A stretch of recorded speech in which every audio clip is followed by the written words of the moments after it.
तो कुछ दिनों पहले मेरे साथ एक बहुत अजीब-सा चीज़ें हो रहा है मेरे वेबसाइट के साथ। मुझे कुछ खबर ही नहीं लग रहा था कि आखिरकार हो क्या रहा है। अचानक से बहुत सारा ट्रैफ़िक जो है द बायोटिक वर्ल्ड आपने देखा होगा, मैंने बहुत पहले जो साइट बनाया था ब्लॉगर पे, उसका अचानक से क्या हो गया कि पूरा का पूरा ट्रैफ़िक ही गायब ही हो गया।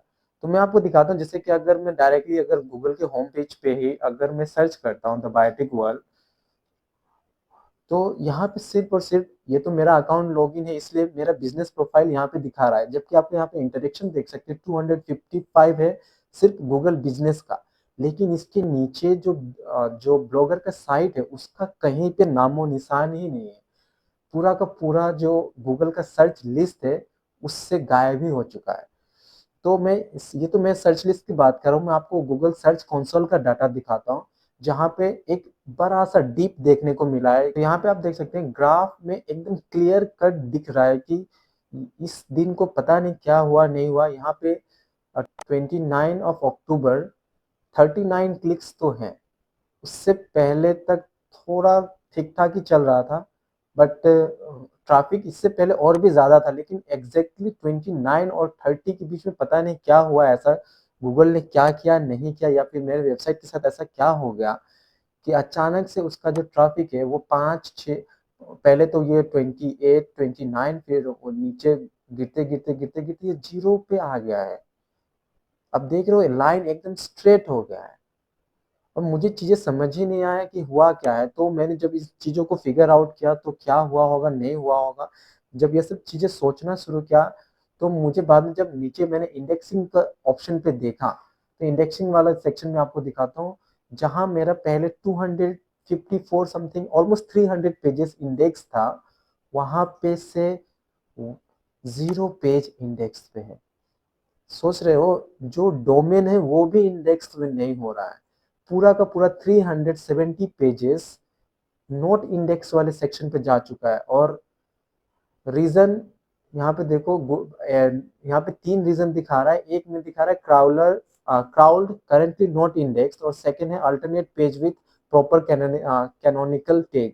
तो जो करेंटली नॉट इंडेक्स है उसके अंदर 230 पेजेस है। सब चीजें हुआ कैसे पता नहीं, बट मुझे जहाँ तक जब मैंने सब चीजें फिगर आउट किया तो मुझे एक चीज तो समझ आया कि शायद मैंने ही कुछ गलती कर दिया है।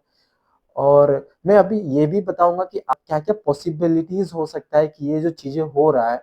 और अगर मैं आपको एडसेंस दिखाऊँ तो एडसेंस में दिखाना नहीं चाहता, क्योंकि उसमें एकदम ड्रास्टिक सा एक चेंज आया है, जहाँ पे जहाँ से अर्निंग ऑलमोस्ट, अगर ट्रैफिक ही इतना कम हो गया तो अर्निंग तो बोल ही नहीं सकते, अर्निंग ज़ीरो ही हो गया होगा।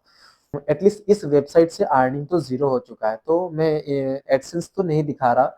तो यहाँ पे मैं जब मैंने चीज़ें फिगर आउट किया तो मुझे कुछ-कुछ चीज़ें समझ आया, जैसे कि मैंने रिसेंट में ही अपना जो ये द बायोटिक वर्ल्ड है, मैं आपको दिखाता हूँ।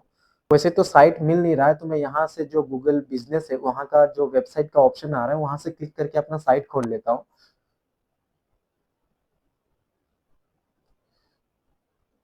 तो ये जो आपको जो थीम दिख रहा है, ये मैंने सेम थीम था, पहले भी था, बट मैंने क्या किया था उसमें थोड़े से मॉडिफिकेशन करके इसी थीम को दोबारा अप्लाई किया था। और मुझे एग्जैक्टली डेट याद नहीं, इसलिए मुझे मतलब मैं खुद कंफ्यूज हूँ कि ये सारी चीजें थीम चेंज करने की वजह से हुआ है या फिर कुछ और रीजन है। तो एड हालांकि अभी भी चल रहा है, उसमें कोई दिक्कत नहीं है, बट एड चला के ही क्या करेंगे जब ट्रैफिक नहीं होगा, और ट्रैफिक नहीं होगा तो पैसा कहाँ से आएगा। तो जब मैंने चीज़ें मतलब सर्च करना शुरू किया तो मुझे बहुत सारी चीज़ें पता चला। मैं यहाँ पे 4-5 रीज़न्स बताना चाहूँगा जिसके मुझे लग रहा है कि ये सब चीज़ें इसके पीछे हो सकता है। तो मुझे इन सारी चीज़ों पे वापस से काम करना पड़ेगा, ताकि ट्रैफ़िक वापस मैं ला सकूँ। क्योंकि ऐसे ही फालतू में कोई साइट पड़ा रहेगा तो कोई काम का नहीं है। जहाँ जबकि उस पे एडसेंस का अप्रूवल भी मिला हुआ है।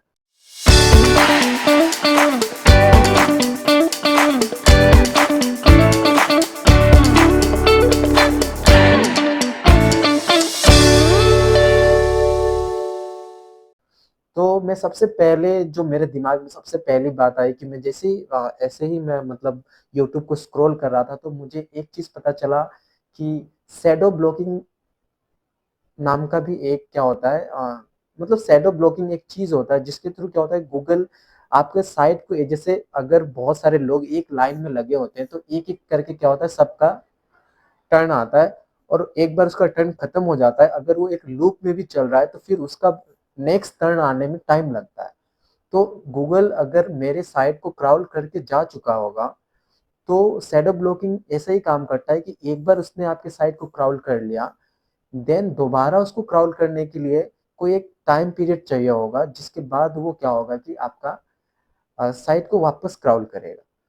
तो मुझे सबसे पहले यही थॉट आया कि शायद मेरा जो वेबसाइट है वो शैडो ब्लॉकिंग का शिकार बन चुका है और इसकी वजह से क्या है ट्रैफिक एकदम से गायब हो गया। तो शैडो ब्लॉकिंग इतना दिन चलता नहीं है, ठीक है? वो 29 ऑफ अक्टूबर की बात कर रहा हूँ, अभी मैं जो वीडियो रिकॉर्ड कर रहा हूँ वो जनवरी का 15 को रिकॉर्ड आ रहा है। तो बहुत टाइम हो चुका है, शैडो ब्लॉकिंग इतना दिन टिकता नहीं है। तो मुझे दूसरा एक ख्याल आया कि आउटडेटेड कंटेंट हो गया होगा। आउटडेटेड कंटेंट वो होता है जैसे कि गूगल स्टार्टिंग में अगर आपने कोई कंटेंट लिखा हो सकता है वो उस समय बहुत ही ज़्यादा वायरल कंटेंट था, बहुत ही ज़्यादा इम्पोर्टेंट कंटेंट था और कुछ समय बाद उसका ट्रेंड खत्म हो गया और वो कंटेंट आउटडेटेड हो गया। उसका कोई मतलब नहीं रह गया इंटरनेट पे। ना तो लोग उसको कोई सर्च कर रहे हैं, ना ही उसमें इंटरेस्टेड है। तो उस तरह का कंटेंट मुझे लगा कि ये वाला हो सकता है कि इसकी वजह से मेरा जो द बायोटिक वर्ल्ड है उसको इन लोगों ने सर्च लिस्ट से हटा दिया। बट बाद में मैं जब इन चीज़ों को वापस से गौर किया तो मेरा कंटेंट ऐसा है ही नहीं कि कोई ट्रेंड में था तो वो चीज़ ट्रेंड से चला गया, क्योंकि मैं यहाँ पे जो द बायोटिक वर्ल्ड है उसमें एजुकेशनल चीज़ें डालता हूँ और एजुकेशनल चीज़ें कोई ट्रेंड में आता नहीं है और ना ही कोई ट्रेंड से जाता है। अगर कोई न्यूमेरिकल डाला हुआ है तो वो आज जितना इम्पोर्टेंट है वो कल भी उतना ही इम्पोर्टेंट होगा, भले मे बी उसका न्यू वैल्यू के साथ नए डाटा के साथ वो क्वेश्चन रिफ्रेश किया जा सकता है, बट अगर क्वेश्चन उसी टाइप का है तो वो वैसा ही इम्पोर्टेंस अभी भी रखता है पहले वाला क्वेश्चन में। तो उसमें कोई दिक्कत था नहीं। यानी कि जो आउटडेटेड कंटेंट वाला जो ऑप्शन था वो भी मेरे साइट पे हुआ नहीं है।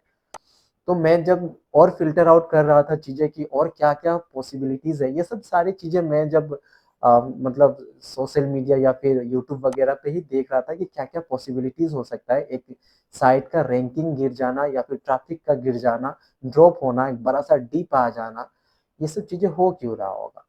तो नेक्स्ट में आया अनेबल टू क्राउल। तो जैसे ही मैं ये वाला पूरा सेक्शन जो है अनेबल टू क्राउल, ये पूरा सर्च कंसोल की बात कर रहा हूँ। इसमें क्या होता है कि जो गूगल का बोट होता है, वो क्या करता है आपकी साइट को क्राउल करता है, जिसे यहाँ पे गूगल सिस्टम लिख रखा है।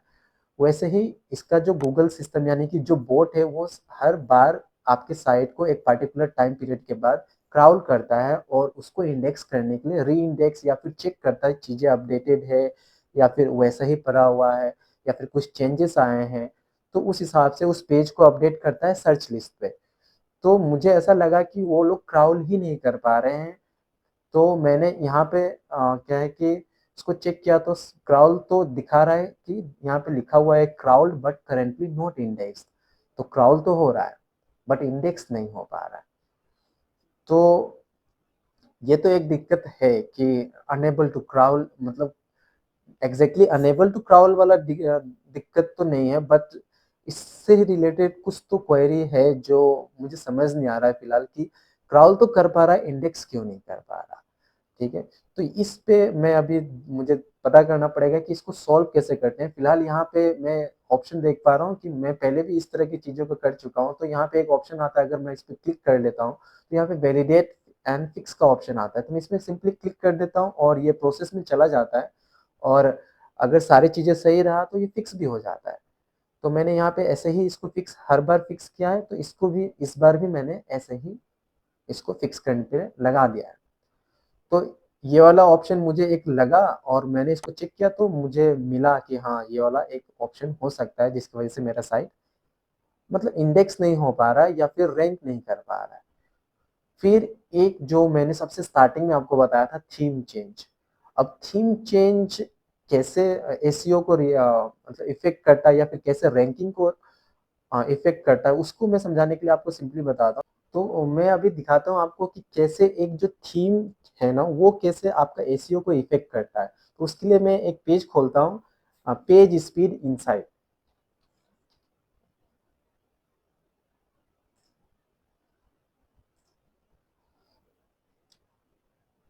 ठीक है, ये वाला मैं पेज खोल लिया, ये ऑफिशियल पेज है गूगल का, जो आपका जो साइट है उसका परफॉर्मेंस को बताता है अलग अलग पैरामीटर्स पे।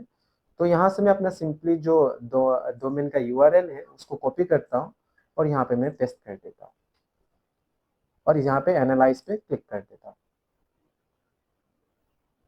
ये थोड़ा सा टाइम लेगा और यहाँ पे चीजें बताना शुरू कर दिया। तो यहाँ पे एनालाइज करके उसने दिखाया है कि एसीओ 92% है, बेस्ट प्रैक्टिसेस 100%, एक्सेसिबिलिटी 86%, परफॉर्मेंस 53%, सब कुछ सही है, बट स्टिल रैंकिंग नहीं है। एसीओ देखिए 92% दिखा रहा है, और ये मोबाइल की बात कर रहा हूँ। ये मोबाइल और डेस्कटॉप दोनों में अलग अलग डाटा दिखाता है। तो यहाँ पे मोबाइल के लिए भी एसीओ 92 है और डेस्कटॉप के लिए भी एसीओ 92 है, क्योंकि फिलहाल मुझे बाकी फैक्टर्स नहीं चाहिए, क्योंकि रैंकिंग का ही दिक्कत आ रहा है। तो बचा है वो सिर्फ एसीओ, और एसीओ यहाँ पे दोनों में सेम है। तो आखिर मुझे ऐसा लगा कि थीम चेंज किया तो शायद रैंकिंग गिर गया, बट क्योंकि बहुत सारा ऐसा थीम होता है जिसको चेंज करने से आपका एसईओ का डायरेक्टली जो रैंक ये जो नंबर है वो इफेक्ट होता है, ये चेंज हो जाएगा। आप सिंपली खाली थीम चेंज करो और यहाँ पे चेक करो, आपका जो जो नंबर होगा वो अलग अलग आएगा। तो उस पर भी बहुत डिपेंड करता है। तो मुझे लगा कि थीम चेंज किया शायद इसलिए हुआ होगा, लेकिन जब मैंने यहाँ क्या बोलता है इससे चेक किया तो दोनों में सेम दिखा रहा है, यानी कि मतलब ये डाटा ये कह रहा है कि थीम चेंज करने से तो एटलीस्ट कुछ भी नहीं हुआ है। तो फिर मेरे माइंड में आया एक एक दूसरा रीजन, जिसको मुझे लग रहा है कि शायद वो ही एक वैलिड रीजन हो सकता है। नो वैल्यू कंटेंट, ये जनरली क्या होता है, एडसेंस मिलता ही नहीं है इस रीजन की वजह से, लेकिन एडसेंस तो अभी भी अप्रूव्ड है। यानी कि अगर कंटेंट का कोई वैल्यू ही नहीं है, इस वाले साइट पे जितना कंटेंट लिखा हुआ है अगर वो वैल्यूएबल नहीं है, तो एडसेंस तो एड रन ही नहीं करता, क्योंकि एडसेंस अप्रूवल ही नहीं देता।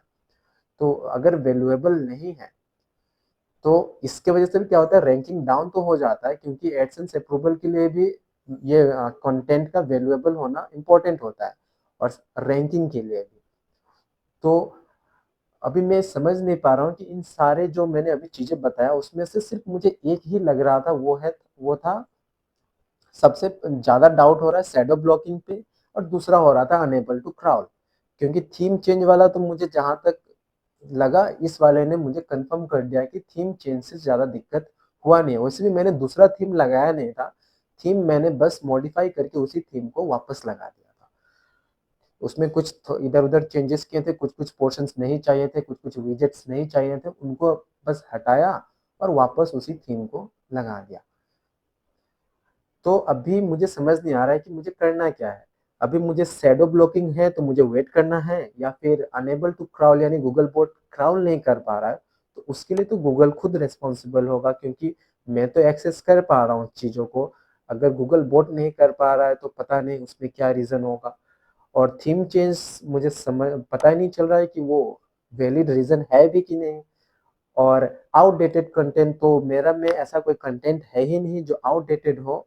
और नो वैल्यू कंटेंट, अगर नो वैल्यू कंटेंट होता तो मेरा जो साइट है उस पर एडसेंस का अप्रूवल ही ना मिलता।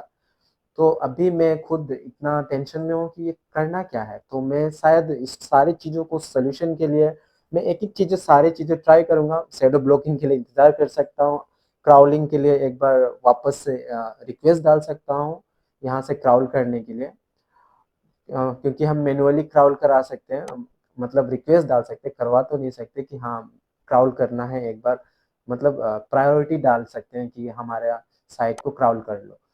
और थीम चेंज मैं एक बार फिर से करके देखूंगा, बट मुझे थोड़ा थोड़ा इंतज़ार करना पड़ेगा, क्योंकि रिजल्ट्स जैसे मतलब ग्राफ में दिखने के लिए वक्त तो लगेगा।